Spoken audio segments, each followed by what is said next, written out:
Hello friends, welcome back to Sri's tutorial. In today's video, we are going to learn about sum square formula in Excel. So here I am going to show you what is the use of sum square formula in Excel. So here I am going to show you how to use sum square. So I have taken some numbers to use sum square here. So how will you use the formula sum square? In this cell, I will say is equal to sum square sum square brackets. Here it is asking number 1, number 2 and so on.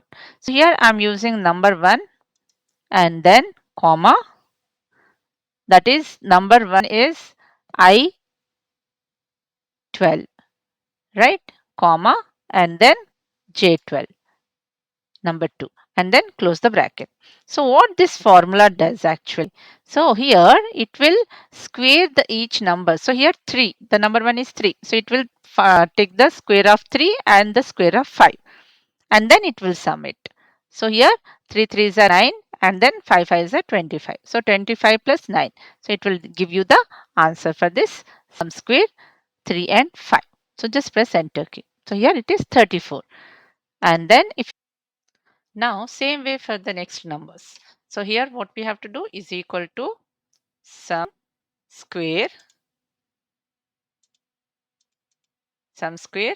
Then here we have to take three values. So this is I13, comma, then J13, comma, and then K13, and then close the brackets, enter. So this is the square root of these three numbers.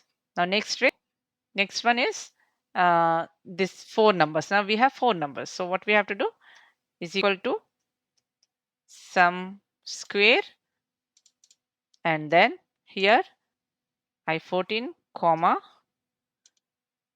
J14, comma, K14, comma, and then close the bracket, enter. So this is the way we have to calculate the sum square of the numbers. So friends, I hope it's very clear. If you like my videos, please subscribe my channel, like and share it. Thank you.